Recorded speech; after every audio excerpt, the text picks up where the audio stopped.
I am going to keep this Zoom page reduced, so I won't see if anybody, if anybody wants to ask a question, please feel free to unmute yourself and, interrupt if you will.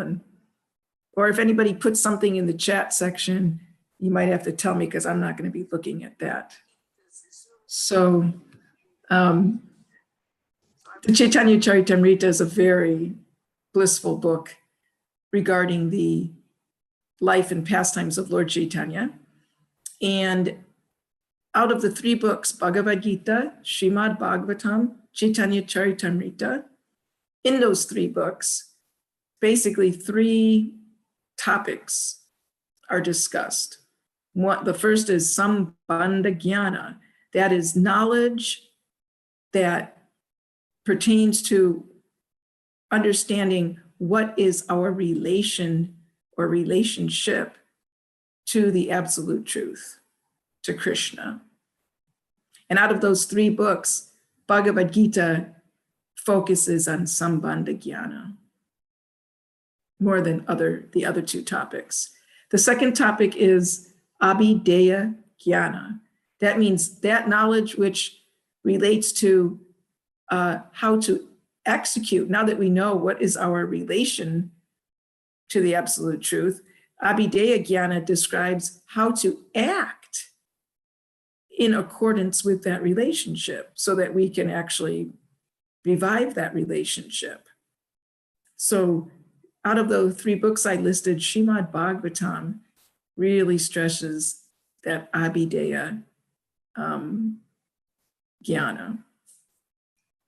Then the third topic discussed is called Prayojana Jnana, and that pertains to knowledge about the goal.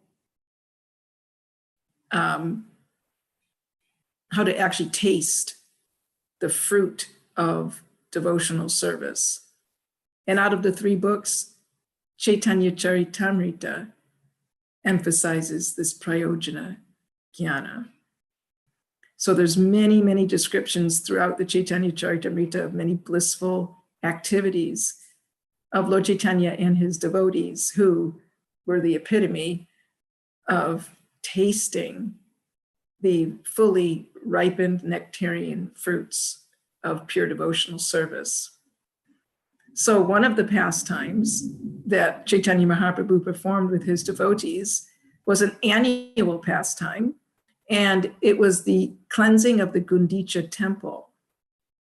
Before the Jagannath Ratha Yatra would occur annually, the devotees headed by Chaitanya Mahaprabhu would go to the Gundicha temple and cleanse it very, very, very thoroughly. After cleansing it so thoroughly, all the devotees were exhausted. They worked so hard, but they were really, really blissful. They were having kirtan and dancing and chanting. And then Lord Chaitanya decided it's time to rest. So he and his devotees, they went to a garden, a nearby garden. And there they relaxed. So one devotee brought from the Jagannath temple massive amounts of Jagannath prasadam to that garden where Chaitanya Mahaprabhu and his devotees were relaxing. So all this wonderful, opulent, great varieties of prasadam in huge quantities was brought to that garden, and Lord Chaitanya instructed that all the devotees sit down and relish prasadam. He had Sarvabhauma Bhattacharya sit to his left. And when Chaitanya Mahaprabhu saw how opulent the variety of prasadam was, he said, please serve everybody this wonderful, wonderful prasadam, but just give me this simple green sabji. Don't give me anything fancy, just this simple green sabji over here. So Jagadananda was serving prasadam, and when he came to Lord Chaitanya, he put on his plate some of the opulent prasadam in big quantities. And at first, Chaitanya Mahaprabhu looked a little angry. I just wanted some green vegetable. But then he thought, well, if I don't take this prasadam, Jagadananda will be angry at me. So he accepted the prasadam, and all the devotees were joyful. And Sarup Damodar, he was also serving prasadam, and he saw, oh, Jagadananda, he gave Chaitanya Mahaprabhu some opulent prasadam and he accepted it. He reciprocated with him like that. Let me do that too.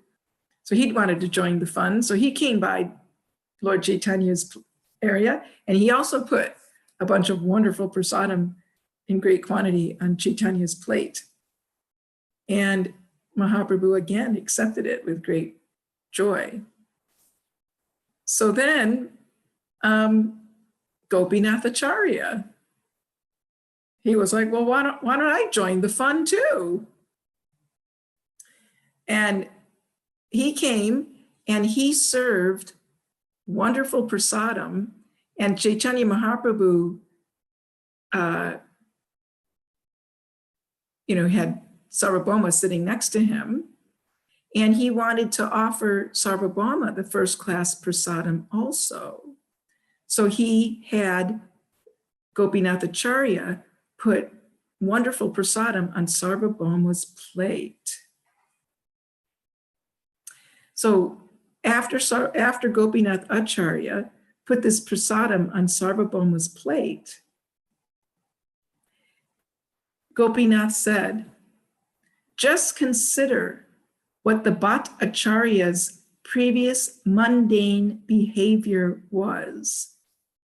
Just consider how at present he is enjoying transcendental bliss.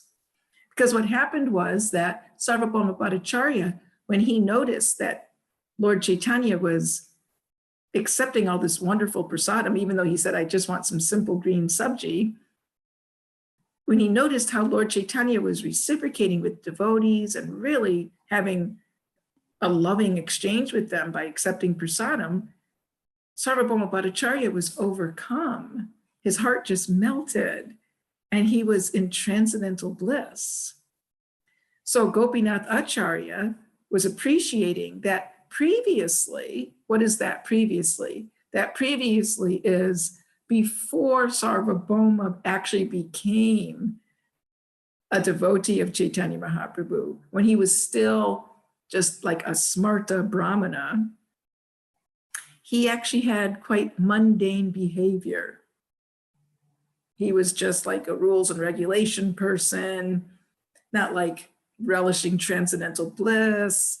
Prabhupada comments that, like that verse, Mahaprasade Govinde Nama Brahmani Vaishnave Svalpapunyamatam Rajan Vishvashonai Vijayate, that persons who are not sufficiently spiritually pious, they look at Mahaprasadam, the holy name, Vaishnavas, even the deity, as a little mundane.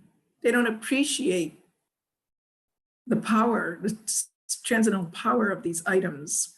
So Gopinath Acharya was appreciating that previously, Sarvabhauma, as a smarta brahmana, they have some appreciation for the Lord's prasadam, but not like how the devotees like melt and fall into ecstasy having Mahaprasadam. So he was very much appreciating this transformation of Sarvabhauma Bhattacharya. So then Sarvabhauma Bhattacharya commented to Gopinath that I was simply a less intelligent logician, but by your grace, I have received this opulence of perfection. So what does that mean? The opulence of perfection. This is the prayojana jnana that we were talking about. The actual perfection means not just knowledge, but actual experience of the goal of life, actually experiencing the fruit of love of Godhead. And one knows one's actually there when they honor prasadam, they actually experience Krishna. I was just hearing Prabhupada earlier today. Actually, it was a reading of the Chaitanya Charitamrita. And in one purport, Prabhupada said like that when one is actually fully Krishna conscious, then Mahaprasadam, the deity, the devotees, that devotee will experience them as actually non-different from Krishna. So Gopinath was appreciating, and Sarvabhauma was acknowledging that I've achieved the perfection of life because I actually experience Krishna when I honor prasadam. Then Sarvabhauma Bhattacharya said, but for Sri Chaitanya Mahaprabhu, who is so merciful? He has converted a crow into a Garuda. Who could be so merciful? He says, in the association of the jackals known as logicians, I simply continued to bark a resounding bew, bew. Now, from the same mouth, I am chanting the holy names, Krishna and Hari. So this association of jackals known as logicians. Sarvabhauma Bhattacharya is, of course, speaking about his past before he was delivered by Chaitanya Mahaprabhu. I'm sure we are all familiar with the story that Chaitanya agreed to listen to Sarvabhauma Bhattacharya speak on Vedanta for 7 straight days. And it was, of course, a monistic explanation of Vedanta. And after patiently listening to him for 7 days, Chaitanya Mahaprabhu didn't say anything. And Sarvabhauma, after speaking, was kind of discouraged that I've taught you for 7 days. What kind of a student are you? You don't have one question, one comment, nothing. Are you even listening? And then Chaitanya Mahaprabhu, of course, proceeded to correct Sarvabhauma's understanding of Vedanta. And by his mercy, he gave Sarvabhauma the actual Gaudiya Vaishnava Siddhanta on the Vedanta Sutras, which is Vyasadev's explanation of the Vedanta Sutra called Srimad Bhagavatam. So he pointed out to Sarvabhauma how his monistic explanations were faulty and how the true explanation is that of Achintya Bheda Bheda Tattva. So Sarvabhauma Bhattacharya here is saying that previously I was associating with logicians who are no better than jackals. And now just look at me, the transformation that has happened, that my tongue is chanting Krishna and Hari. So now we're going to look at this verse, which is Chaitanya Charitamrita Madhya Lila, chapter 12, text 184, where Sarvabhauma says, whereas I once associated with the disciples of logic, all non-devotees, I am now merged in the waves of the nectarian ocean of the association of devotees. Srila Prabhupada's purport. As Srila Bhaktisiddhanta Saraswati Thakur explains, the word Bahir Mukha, well, we'll look at the verse because I didn't chant the Bengali. The verse goes, Kahan Bahir Mukha Tarika Shishyagana Sange, Kahan E Sangha Sudha Samudra Tarange. Bahir Mukha is translated as non-devotees. As Srila Bhaktisiddhanta Saraswati Thakur explains, the word Bahir Mukha refers to a person who is very busy tasting material enjoyment. Such a person always poses himself as an enjoyer of the external energy of the Supreme Personality of Godhead.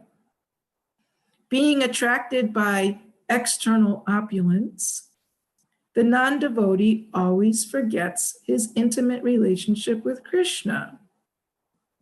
Such a person does not like the idea of becoming Krishna conscious. This is explained by Srila Prahlad Maharaj in Srimad Bhagavatam 7.5:30-31, two very famous verses.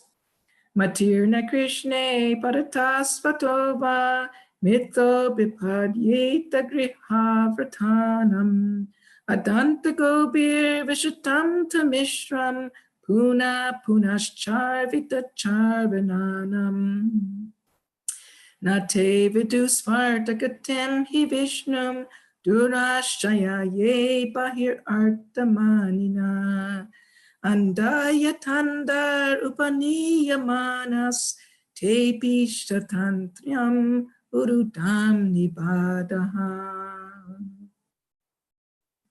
Materialists who are overly attracted to the material body, material world, and material enjoyment, who cannot control their material senses, are carried to the darkest regions of material existence. Such people cannot become Krishna conscious, either by themselves or by congregational effort. Such people do not understand that the goal of life for a human being is to understand the Supreme Personality of Godhead Vishnu. A human life is especially meant for this purpose, and one has to go through all kinds of penances and austerities and set aside the propensity for sense gratification. So here it is, Prabhupada saying, the purpose of the human form of life, the purpose of animal life is different. The purpose of plant life is different. The purpose of microbe life is different. But if you happen to be in a human body, you have to follow the purpose of human life. And if you're simply following the purpose of animal life, what is the purpose of animal life? The purpose of animal life is to eat, to sleep, to mate, and to defend. So if a human being is simply doing that, but in a more sophisticated manner, in a more polished manner, then they're just an animal. So Prabhupada said the purpose of human life is to know the Supreme Personality of Godhead, Vishnu. And in order to attain that purpose, to fulfill that purpose and attain that goal, one has to perform all kinds of penances and austerities. That's the positive thing one has to do. And the negative thing one has to do is set aside, put it on the back burner, the propensity for sense gratification. We have to be willing to make that sacrifice. Prabhupada continues, materialists always remain blind because they are always guided by blind rascals. A materialistic person considers himself free to act as he likes. He does not know that he is rigidly controlled by the stringent laws of nature, nor does he know that he has to transmigrate from one body to another and perpetually rot in material existence. Such rascals and foolish people are lured by the prayers of their foolish leaders for sense gratification, and they cannot understand what is meant by Krishna consciousness. The material world exists outside the spiritual sky, and a foolish materialist cannot estimate the extent of this material sky. What then can he know of the spiritual sky? Materialists simply believe their imperfect senses and do not take instructions from the revealed scriptures. According to Vedic civilization, one has to see through the authority of the revealed scriptures. Shastra Chakshu. One should see everything through the medium of the Vedic literature. In this way, one can distinguish between the spiritual world and material world. Those who ignore such instructions cannot be convinced of the existence of the spiritual world. Because they have forgotten their spiritual identity, such materialists take this material world as the all in all. They are therefore called Bahir Mukha. Bahir Mukha means absorbed in the external. So Sarvabhauma Bhattacharya is appreciating that previously I was a logician because that was my association. And what does that mean, a logician? Oh, there's two levels of materialists. One is on the more gross platform, and such a person receives information through their senses. Data acquisition through my eyes, my ears, my nose, my tongue, and my skin, sense of touch. So that which I see, that which I hear, that which I taste, that which I smell, that which I feel, touch. I take that data, and that is my information of the world. That's empiricism. And there's nothing more than that. It's just sensual input. Then those who are on a more subtle platform, they engage in like intellectual philosophizing, speculation, logic. And if they are inclined towards transcendence, they will study the Vedanta, like Sarvabhauma and his peers did. They were studying Vedanta, but from a logical platform. Now, there's nothing wrong with logic. We would hope that we are logical people. But they were using logic as the tool for understanding the absolute truth. But the absolute truth is actually inconceivable. What does that mean? Inconceivable simply means you cannot conceive of it simply through empiricism and logic. Your logic can only take you to a certain level of understanding, and then you hit a brick wall and you can't go any further. So one day, while Sarvabhauma was, being the monist that he is,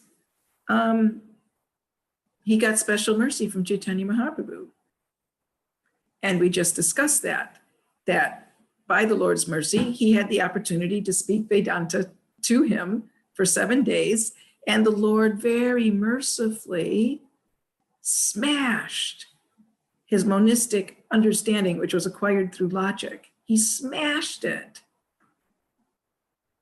And Sarvabhauma was shocked because nobody had ever hinted that the logical understanding of the Vedanta Sutra was not the highest. It was not perfect. So he was just taken aback when Chaitanya Mahaprabhu smashed that so-called logical understanding and gave him a much higher understanding. What Prabhupada said here is Shastra Chakshus, seeing through the eyes of scripture. So seeing through the eyes of Srimad Bhagavatam. So the question is, how did it happen that Chaitanya Mahaprabhu chose Sarvabhauma Bhattacharya to convert him from being a monist to being one of his devotees? There are so many monists at that time. It's not like Sarvabhauma was the only one. So what was it that, kind of made Sarvabhauma stand out amongst all other monists that attracted Chaitanya Mahaprabhu's mercy upon him? Does anybody want to put out a suggestion as to how Sarvabhauma became the recipient of this mercy? Mataji, if I can give my thoughts, so I could be wrong.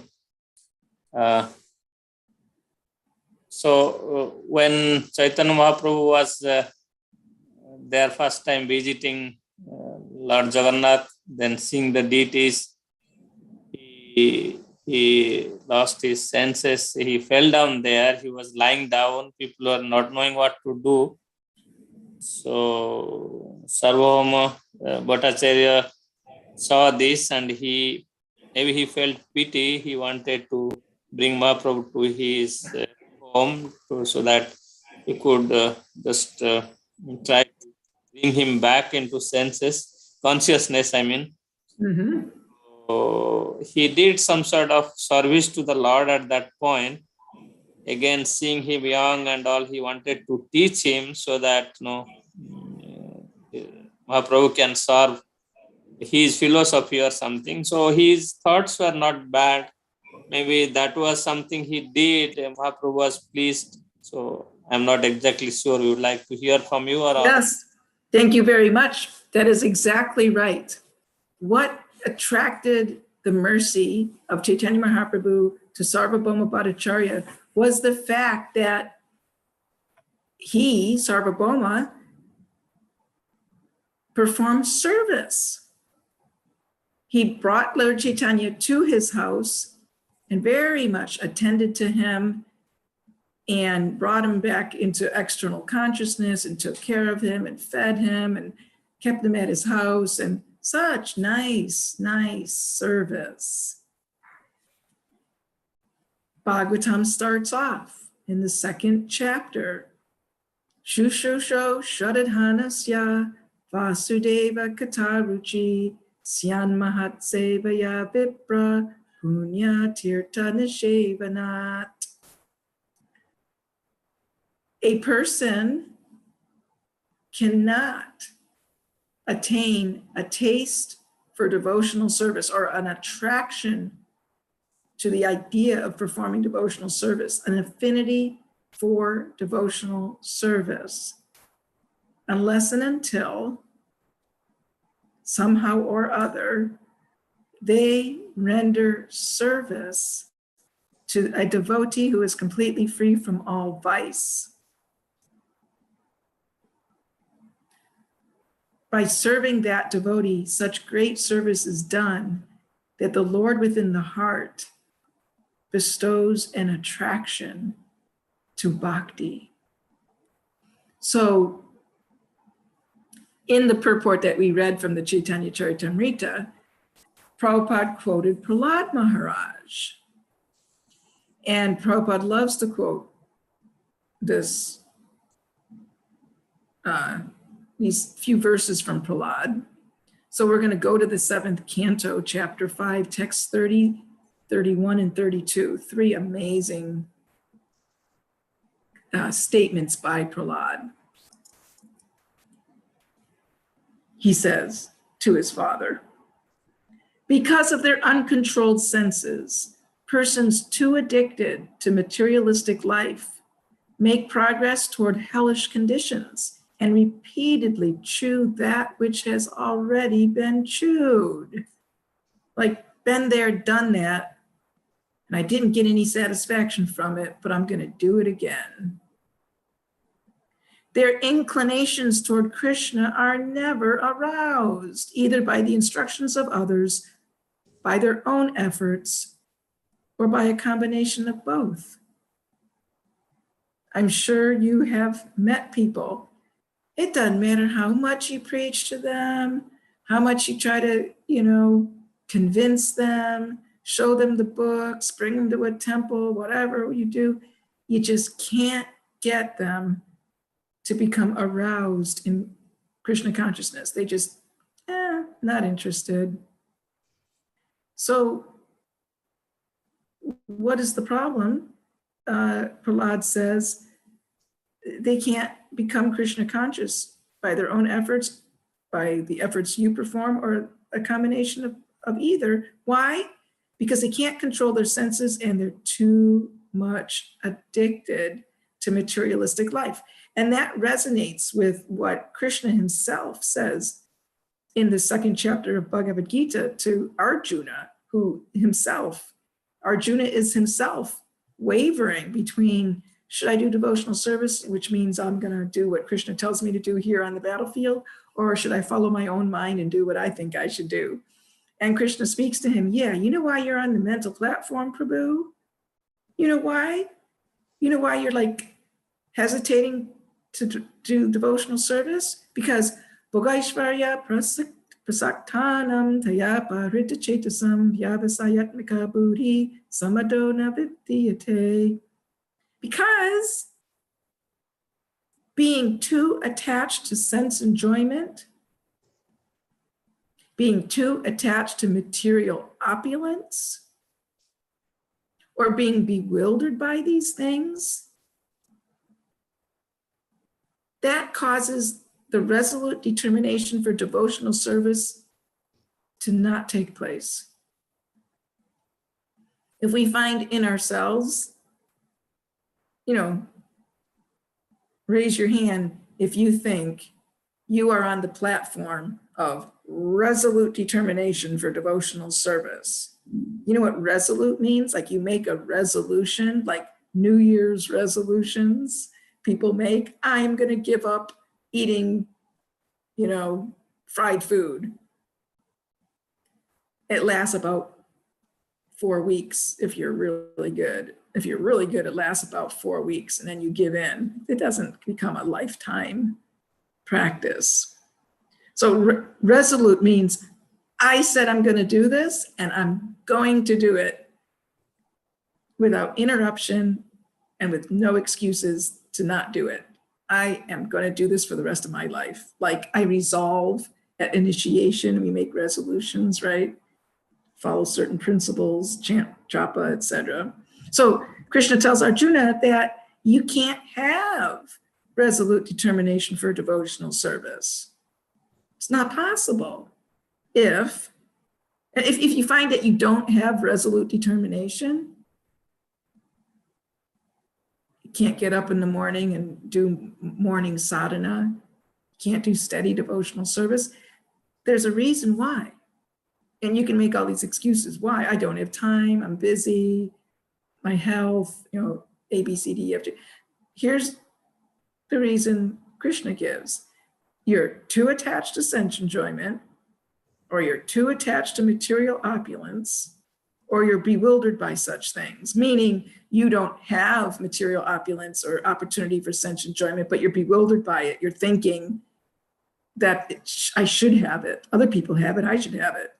So you get disturbed when you see it in the world because, golly, I wish I could have that. So that's why we're not resolved in our determination. And that's why when we preach, we can't affect people because they're too attached. So Krishna later to Arjuna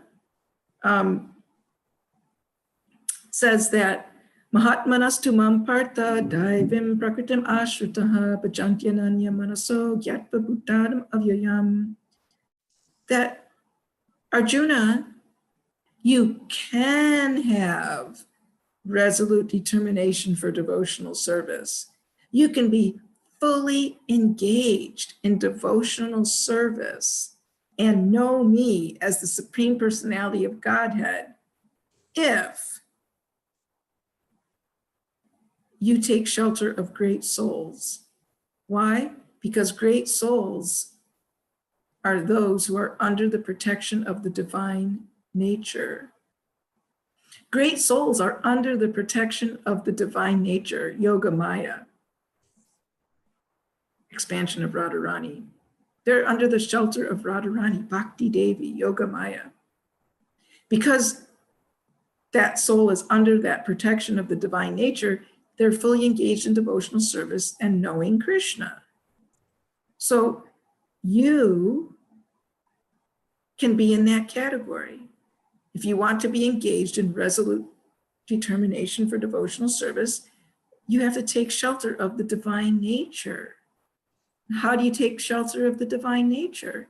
By taking shelter of those devotees who have taken shelter of the divine nature. We may not be able to, oh yes, I'm going to surrender to Bhakti Devi, to Radharani. We do surrender by surrendering to her representatives in this world, the advanced devotees. So again, this is why Sarvabhauma became so exalted, because he performed service. That's what it means to take shelter, to tadvidi pranipatenya pariprashnena sevaya, to do service and to inquire from. And then Prahlad speaks another wonderful statement here. Persons who are strongly entrapped by the consciousness of enjoying material life and who have therefore accepted as their leader or guru a similar blind man attached to external sense objects cannot understand that the goal of life is to return home back to Godhead and engage in the service of Lord Vishnu. As blind men guided by another blind man miss the right path and fall into a ditch, materially attached men led by another materially attached man are bound by the ropes of fruitive labor, which are made of very strong cords, and they continue again and again in materialistic life, suffering the threefold miseries. Again, chewing the chewed, right? Because we're too absorbed in the external, Bahir Shakti, the external energy. And then finally, Prahlad says, unless, here's the solution, right? He said how one can't become Krishna conscious if they're too materially absorbed. And due to that materially absorption, we stupidly take shelter of a blind person. So here's the solution to get out of that predicament. Unless they smear upon their bodies the dust of the lotus feet of a Vaishnava completely freed from material contamination, persons very much inclined toward materialistic life cannot be attached to the lotus feet of the Lord, who is glorified for his uncommon activities. Only by becoming Krishna conscious and taking shelter at the lotus feet of the Lord in this way. What way? Right, taking the dust of the lotus feet of a pure devotee. Only by becoming Krishna conscious and taking shelter at the lotus feet of the Lord in this way can one be freed from material contamination. So Sarvabhauma Bhattacharya is a perfect example of a person who was bahirmukha, completely absorbed in the external energy, because being logical, being absorbed on the intellectual speculative platform is bahirmukha. That is the material energy, right? On a subtle level. So he showed by his example, the Lord highlighted him to show us how even if we are in this association of jackals of logicians, one can become saved from repetitive birth and death by this proper taking shelter, by somehow or other rendering service to a devotee and getting the Lord's mercy.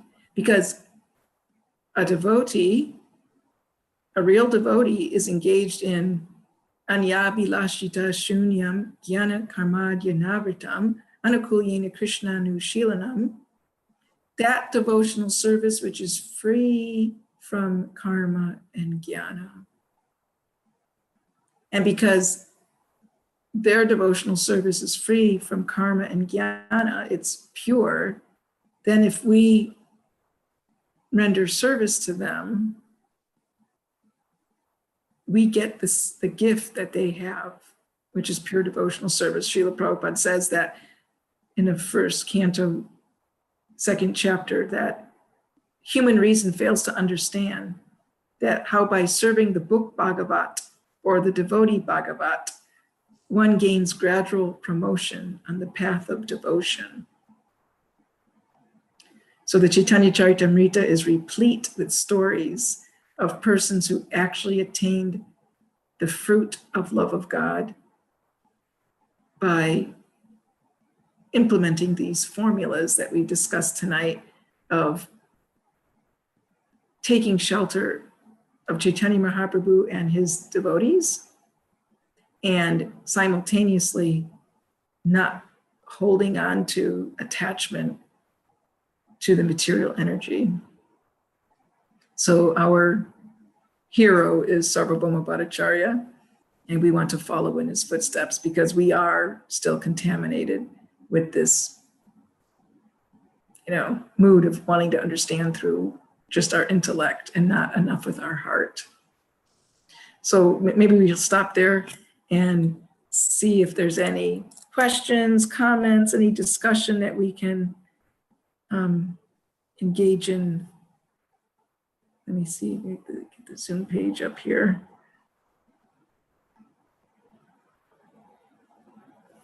How do I do that? Yeah.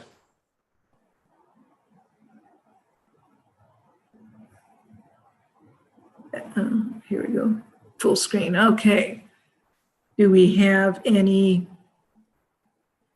Mataji, I have some questions, maybe in the interest of some of the new devotees, and maybe I will get something to learn. Thank you again for wonderful class. As always, it is instructive, full of useful things that will help us in elevating us in our spiritual life. So, Mataji, my question is, for a common man, if we say we are bound by stringent law of material nature, so how do we understand that who doesn't, have that much idea what is, stringent laws of material nature? How devotees are different than a common person who is not that devoted or knowledgeable about the science of Krishna consciousness? How do you understand this, Mataji? Can you just explain? So you're asking how can a common person accept this statement that Yes. one is always under the stringent laws of material nature? Yes, Mataji. So, one would have to be just a tiny bit honest. If one can't be honest, one can't understand. It requires only a little bit of honesty to, Prabhupada would just say simple things like, what if you have to answer the call of nature? Can you stop that? Nature says, you're in the middle of a meeting, an important meeting or something, and all of a sudden, oh my God, I have to answer the call of nature. And you have to excuse me, I have to excuse myself. Can you stop that? No, you can't. What about the fact that you have to grow older? Prabhupada always used that as an example. You don't want to grow older, do you? Raise your hand, everybody here. Please raise your hand if you want to grow old and be decrepit, have diseases, and ultimately die. Please raise your hand if that's what you would really like to see your future be. You want to see yourself grow really old and infirmed and die. Nobody raised their hand. Is it going to happen? Yes. Why? Why? I don't want it to happen. Well, then stop it. I can't. Why not? You can't stop it because the laws of nature say that you're going to grow old and die. So please, act against the laws of nature. You can't. So the scientists and technologists want to give us this false illusion that we are controlling material nature, but you're not. You might learn to some extent how material nature seems to work, and you might be able to manipulate it and recombine the ingredients in such a way that you make yourself a fancy sports car or a fancy computer or a spaceship or some wonderful medicine. But you can't go beyond the stringent laws of nature. How many people have gotten angry and you're like, oh, darn, I didn't mean to get angry. Oh, I shouldn't have said that. I shouldn't have raised my voice. I shouldn't have. Then why'd you do it? Oh, I lost control, right? I mean, even sometimes people like go to the extreme and pick up a gun, like some people keep guns in their home. And, maybe they got intoxicated or I don't know, somehow or other, they get really angry at somebody in the house and they get so wound up, they actually pick up a gun and shoot somebody. It might even be a spouse or their kid or something. And then after it happens, oh my God, what did I just do? Oh no. And then the police come and take them and they're like, I didn't mean to do it. I just, temporary insanity, they'll say. Why'd you do it? I don't know. Just something came over me and I did it. So if somebody doesn't believe that they're under the control of the stringent laws of nature, it just means they're being dishonest. You have to just give them these simple examples. Do you have to answer the call of nature when it comes? Yeah. Well, isn't that being under control? Do you have to grow old and die? Yeah. Well, isn't that being under control? Have you ever gotten really, really angry at somebody and then later say, oh, I didn't mean to do that? Yeah. Why? Doesn't that mean you're under control? You're always under control.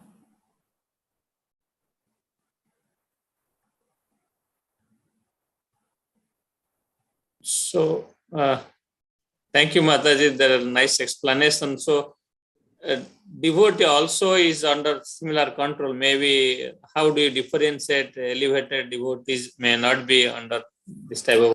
Yes, the devotees are also their bodies, not their consciousness.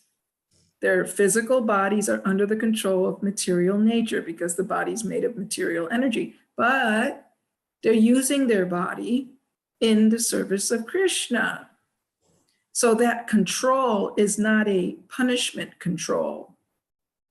Just like the government controls all the citizens. When you drive your car, you have to stop at the stop sign. You have to stop at a red light. You have to follow the speed limit. All these things. You're being controlled while you're driving. But it's a good thing. Because if they didn't have all this control out there, you'd all be getting into accidents and ruining your cars and killing yourself. So that control is like a parent controlling the small child. It's out of love that that control is there. But if you're not a law-abiding citizen, if you're a criminal, you're also being controlled by the government. But it's a different type of control. It's a punishment control, right? Yeah. You can't even leave your cell. You know, you can't go out and play basketball. You might not be able to have a cell phone. You can't have hardbound books in your room. You know, you can't have a computer. You can't vote. You know, you can't go, you know, to some concert. You know, you're being controlled like anything when you're a prisoner, but it's suffering. But when you're controlled as a law-abiding citizen, it's just like the small child who's controlled by the parents. You're safe. You feel safe and cared for by that control. Thank God the government has some control out there, like as far as traffic laws and other laws, because I can feel safe when I go out. If there weren't these controls, then I go out there and, you know, someone's going to sideswipe me and push me off the road and kill me or whatever. So control is not bad. We want to be under the control of Yoga Maya, not Maha Maya. So the devotees, their bodies, etc., are under control, but not through Mahamaya like the non-devotees are under control. The devotees, even their bodies, are controlled by Krishna. So they age, they get sick, they get in pain, they have injuries. But Vishwanath Chakravarti Thakur comments that when we see a devotee, an advanced devotee, being really sick and infirmed, you know, getting ready to leave their body, and they really seem to be suffering big time, you should understand that that is not a karmic thing. It's not Mahamaya controlling the body. It's actually Yoga Maya. And the reason that, you know, externally appearing pain and misery is going on is because Yoga Maya is doing this to the devotee's body to purge out the last teeny tiny remnant that the devotee has for the body, and to give them that last bit of purification to really make that devotee take shelter of Krishna with, you know, full, you know, tears in their eyes and everything. So it looks like the devotees is suffering just like the non-devotee, but it's an arrangement by Yoga Maya, not Mahamaya. So we are always under control. There's no such thing. Is there a citizen that's not under control? Either you're in control in the jailhouse, or you're in control, under control, I should say, not in control. You're either under control while you're in the jailhouse, or you're under control when you're living a very opulent, happy life in the free world. So control is good. But we want Yoga Maya. That was a wonderful explanation and amazing. That's a right, good point. So just how devotees are suffering, why, and the tinge of any material attachment, as you said, it is a wonderful point. So that it is. And we do. It doesn't matter how advanced you are. Even the most advanced devotee, while the material body is still adorning us, while the soul is still within a material body, there's still some tie, you know, Yes. that's keeping the soul in the body. So that very last, you know, cutting of that knot is done by Yoga Maya. So thank you, Mataji. I will just give a chance. Any devotees would like to, this is a golden opportunity. If you have anything, you can ask one question. It is getting late. So please go ahead, and if ask any question, one or two quickly. You can, if you want to ask something, you just take yourself off of mute so we can hear. So that you can, Otherwise, we'll assume you've been listening. yeah, hope so. Aditya Prabhu, you have anything?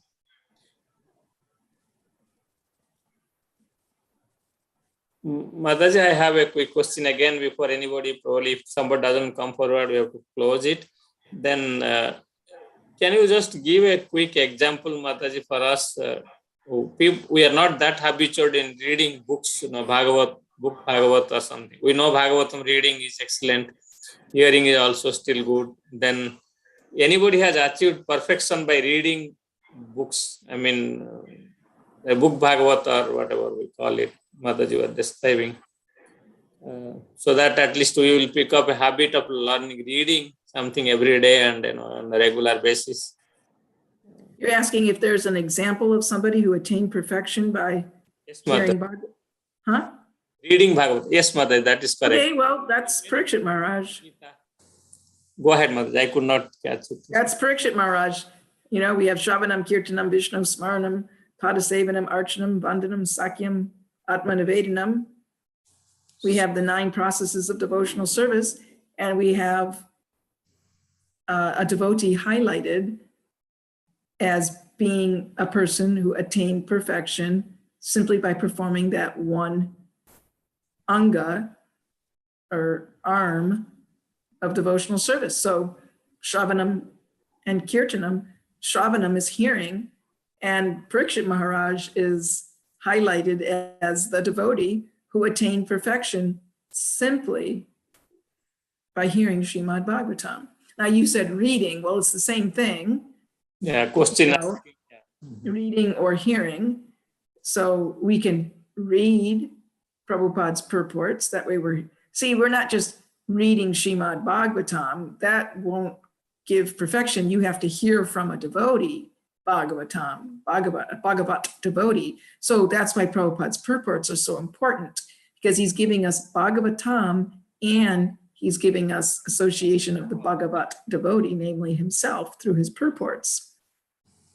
And we can hear Srila Prabhupada in 2 ways. One way is the audio recordings of Prabhupada's lectures. And the second way is Brahmananda Prabhu told a story that one time Prabhupada told him, "You should always hear my books."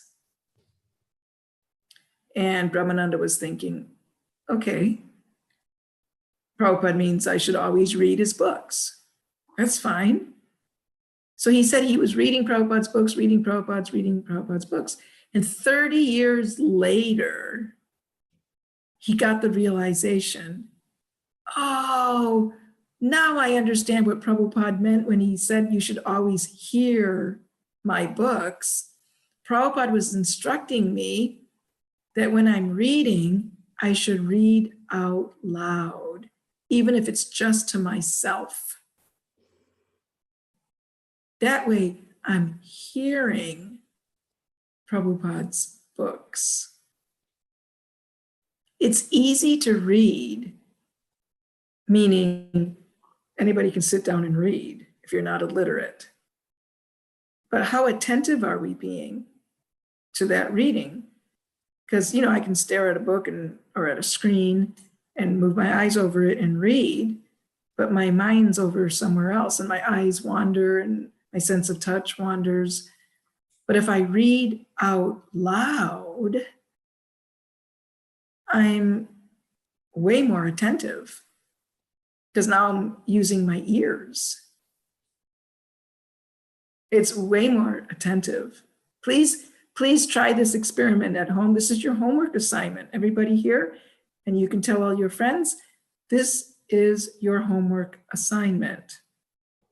Starting today or tomorrow, pick up Prabhupada's books and read out loud, even to yourself. You don't even have to have an audience. take 15 minutes a day. That's nothing. Everybody has 15 minutes, no matter how busy you are. And read out loud. It doesn't have to be, if there's other people around and you don't want to disturb them, you can just read more softly.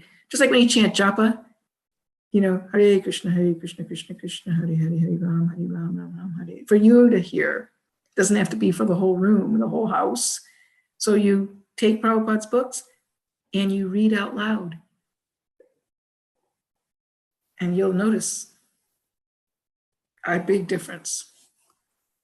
That's a good lesson, Mataji. And I know childhood, I used to read loudly, of course, our school books and other things.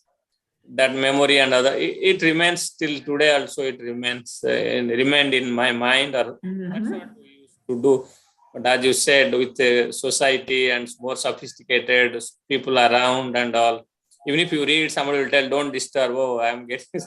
So, but anyway, there is definitely value, and you explained why Prabhupada told,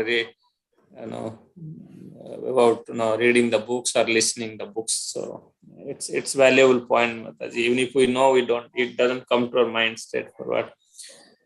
So thank you so much, Mataji, for so many good thoughts and lessons for tonight class. We are really fortunate after a long time to see and hear from you. And I would request at this point, devotees, if you can unmute and say 3 times big Haribol for Mataji and Prabhuji, really nice. So let us unmute and say big Haribol loud 3 times. Hari Haribol. Haribol. Hare Krishna, Vanchakalpacharista, Kripasindhi Evacha, Patitanam Pavanebhyo, Vaishnavyo Namo Namaha. Thank you for having me. Hare Krishna Mataji. Hare Krishna, Pushpanjali. I hope to get your association soon. Yes, Mataji. Coming, Mataji. Hare